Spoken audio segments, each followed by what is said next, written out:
আমরা ঘরে ঘরে গিয়ে ভোটারদের তথ্য সংগ্রহ করেছি ইতিমধ্যে এবং এখন রেজিস্ট্রেশন কাজ চলছে পুরোদমে। কোথাও কোথাও দেখা গেছে যে সারা রাত্রেই এই কাজটি চলছে। আমরা আশাব্যঞ্জক সাড়া পাচ্ছি যে এদেশের মানুষ ভোট দিতে আগ্রহী বলেই তারা উৎসাহ উদ্দীপনার সাথে এই ভোটার হওয়ার জন্য কষ্ট করছেন। পাশাপাশি আপনারা যারা মিডিয়াতে কাজ করছেন তারাও আমাদেরকে সহযোগিতা করছেন।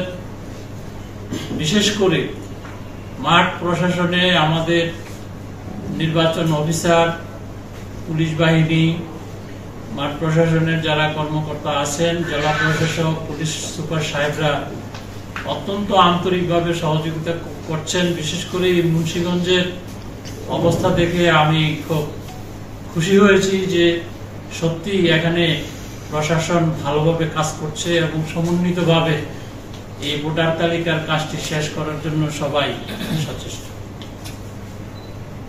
আপনারা জানেন যে মাননীয় প্রধান উপদেষ্টা গত 16 ডিসেম্বর তিনি বক্তৃতায় বলেছেন ডিসেম্বরে অথবা 2026-এর জুন নাগাদ ইলেকশন হবে। ডিসেম্বরের মধ্যে যদি হয় কিছু সংস্কার করে ডিসেম্বরে হবে, আর যদি বড় ধরনের সংস্কার করতে হয় সেটি আগামী বছর জুনের মধ্যে হবে। আমরা সেই ডিসেম্বরকে সামনে রেখেই আমাদের নির্বাচনের সমস্ত প্রস্তুতি গ্রহণ করছি এবং আমরা বিশ্বাস করি ডিসেম্বরে নির্বাচন করা সম্ভব হবে।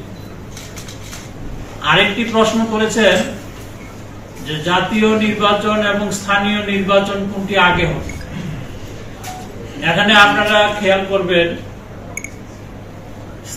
স্থানীয় নির্বাচন বলতে সিটি কর্পোরেশন নির্বাচন, পৌরসভা নির্বাচন, ইউনিয়ন পরিষদ নির্বাচন, জেলা পরিষদ নির্বাচন, এই সবগুলো নির্বাচন যদি আমরা শুরু করি তাহলে প্রায় 1 বছর সময় লাগে। তাহলে পরে আমাদের যে সময়ের যে ঘোষণা ডিসেম্বরের ভিতরে যদি আমরা করতে চাই তাহলে হয়তোবা এই টাইম লাইনের ভিতরে থাকা সম্ভব হবে না।